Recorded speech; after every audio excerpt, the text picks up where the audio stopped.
तो जो modern warfare है it is not fought only on the border. तो एक नया जो मॉडर्स ऑपरेंडी जो एमओ हमें पता चला है कि जो पीआईओज हैं वो कुछ सोशल मीडिया इन्फ्लुएंसर्स को रिक्रूट करने की कोशिश कर रहे हैं, और जहाँ पे वो अपने सॉफ्ट पेडलिंग और सॉफ्ट पावर पुश के थ्रू अपने नैरेटिव चलाने की कोशिश कर रहे हैं। तो उसी क्रम में ये हमें सेंट्रल एजेंसी से इनपुट मिला था, उस पर हमने काम किया। तो ज्योति मल्होत्रा जो कि रेजिडेंट है हिसार की, उसको हमने अरेस्ट किया। तो she was in touch with PIOs and she had also visited Pakistan multiple times, और she has also visited China once, और उसे हमने परसों अरेस्ट किया है और उसकी हमने अभी 5 दिन की पुलिस रिमांड पे लिया। तो उसमें जैसे उसकी पूछताछ चल रही है, जो इन्वेस्टिगेशन है वो चल रहा है अभी, और जो उसके फाइनेंशियल ट्रांजैक्शन है उसको हम एनालाइज कर रहे हैं। जो भी उनके ट्रैवल डिटेल्स हैं, कहाँ कहाँ गए हैं, किस किस से मिले हैं, वो सब एनालाइज कर रहे हैं। We are in touch with central agencies, और उनके कोऑर्डिनेशन के साथ हम इसको काफ़ी गंभीरता से इसकी हम अनुसंधान कर रहे हैं। Sir, conflict she was in touch with the PIOs, ठीक है। तो जो पर्सनल नॉन ग्रेटा जिसको डिक्लेयर कर दिया गया, तो ड्यूरिंग द कॉन्फ्लिक्ट वो she was in touch, but she did not have any direct access as such with any very important. Direct access नहीं था उसके पास किसी मिलिट्री या डिफेंस के इन्फॉर्मेशन को लेकर, जो हम इस स्टेज पे कहीं कि उसने उसको दिया है। But definitely she was in touch with पीआईओज, और यहाँ के जो कुछ और भी जो अभी उसके हमने लैपटॉप और मोबाइल जो है वो हम उसको अभी सीज करने की कोशिश कर रहे हैं कहाँ पे है। वंस वी सीज इट और उसका हम फोरेंसिक एनालिसिस करेंगे तो उससे भी काफ़ी सारी चीज़ें क्लियर होंगी कि क्या क्या इन्फॉर्मेशन उन्होंने एक्सचेंज किया है। एक्सपर्ट्स हैं जो भी इन्वेस्टिगेशन के, ऑल ऑफ मल्टीपल टीम्स लगे हुए हैं। वी आर एनालाइजिंग एवरीथिंग, जो भी उनके फाइनेंशियल ट्रांजेक्शंस हैं, ट्रैवल डिटेल्स हैं, और उसकी क्योंकि जो उसके ट्रैवल डिटेल्स है दैट डिफाइज उसके जो नॉन सोर्स ऑफ इनकम है उससे ज़्यादा है, तो वो कहाँ से उसके फंडिंग हो रही है। नहीं, she was basically travel blogger, जो फ्रंट में जो है वो ट्रैवल ब्लॉगिंग कर रही थी, घूमती थी। और वो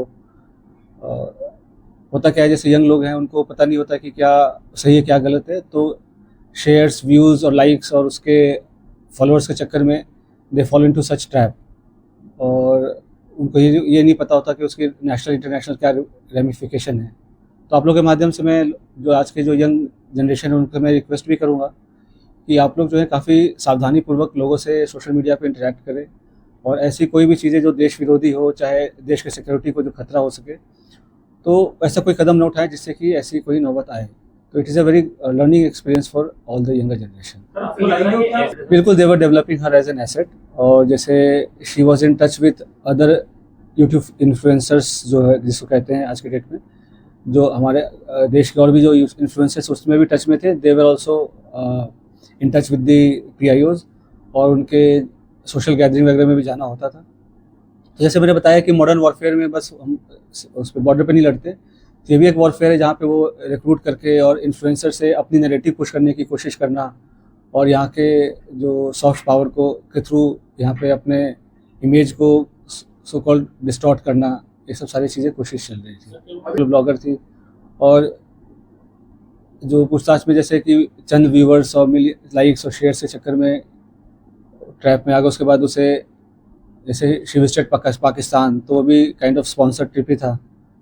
तो ये सब उसे लगता है कि इजी एक्सेस टू मनी, इस सब के कारण विजिट करना। उसने आप देखेंगे सोशल मीडिया पे वीडियोस वगैरह भी है जहाँ पे शी इज़ रिक्वेस्टिंग कि मुझे चाइना जाना है, वीज़ा हमें दे दो, इस टाइप की चीज़ें। तो ये सब बताया कि लोगों को पता नहीं होता है कब वो किस गलत राह पे चल पड़ते हैं, क्या उसका असल एम क्या है, उसका रिपरकशन क्या है, और लोग कैसे उनको मिसयूज़ कर रहे हैं। और पढ़े लिखे होने के बावजूद भी अगर आप ऐसे, खास करके जब जो कंट्री है वो वॉर लाइक सिचुएशन में है, तो आप इन्फॉर्मेशन शेयर करेंगे तो कोई छोटी आपको इन्फॉर्मल लग रही हो या छोटी इन्फॉर्मेशन लग रही हो, बट सामने वाले के लिए बहुत मेजर इन्फॉर्मेशन होगी। तो इस हिसाब से उनको शेयर नहीं करना चाहिए, और किया है तो ये काफ़ी गलत है। अभी वो पूछताछ चल रहा है। पहलगाम हमले के पहले बिल्कुल गई थी, उसके पहले वो मतलब उसके आसपास वो पाकिस्तान भी गई थी। तो इसमें आपस में क्या लिंकेजेस हैं वो हम स्टैब्लिश कर रहे हैं। ठीक है, सोशल मीडिया पे काफ़ी कुछ मैं देख रहा हूँ, काफ़ी चैटर चल रहा है।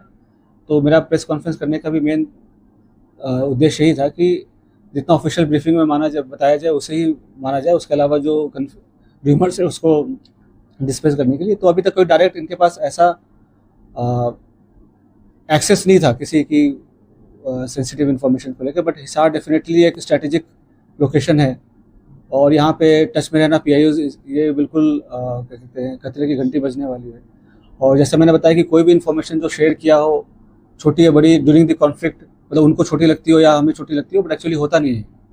तो सभी एंगल से इसकी हम जांच कर रहे हैं। और जैसे मैंने बताया कि और भी इन्फ्लुएंसर्स टच में थे जो इनके PIOs के साथ, और फिर इसने जैसे पाकिस्तान विजिट करके कुछ हाई प्रोफाइल लोगों से मुलाकात भी हुई है इसकी। तो क्यों मुलाकात हुई, क्या इन्फॉर्मेशन शेयर किया, वो सारी चीज़ें पूछताछ चल रही है।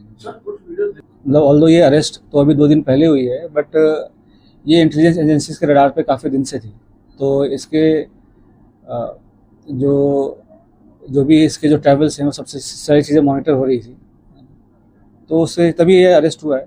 तो सारी चीज़ें अब इन्वेस्टिगेशन हम करेंगे, उसका क्या इंडिविजुअल रोल रहा है किसमें, और कौन सा कंट्री क्यों विजिट किए, तो सारी चीज़ें हमें पता चल जाएंगी। हमें 2-3 दिन, जैसे मैं बोल रहा हूँ, इन्वेस्टिगेशन का विषय है। जो भी इंडियन साइड पे जो भी और भी किसमें कॉन्टैक्ट में थे और कौन उसको मदद कर रहा था, किसने इंट्रोड्यूस कराया, या कैसे डायरेक्ट ये टच में आए PIO से, चाहे पाकिस्तान एम्बेसी से, इन सब पे हम अभी गहनता से इसका अनुसंधान कर रहे हैं। बिल्कुल, जैसे कि सोशल मीडिया अकाउंट्स अभी तो हम उसको एनालाइज कर रहे हैं, सारे वीडियोस वगैरह, जो हमारी टीम है, एक्सपर्ट की टीम है साइबर की, तो उसको सारे वीडियोस को एनालाइज कर रहे हैं। उससे भी कुछ इंपॉर्टेंट क्लूज हैं, वो हम ढूंढ रहे हैं, सो दैट कि हमारे इंट्रोगेशन को हेल्प मिले।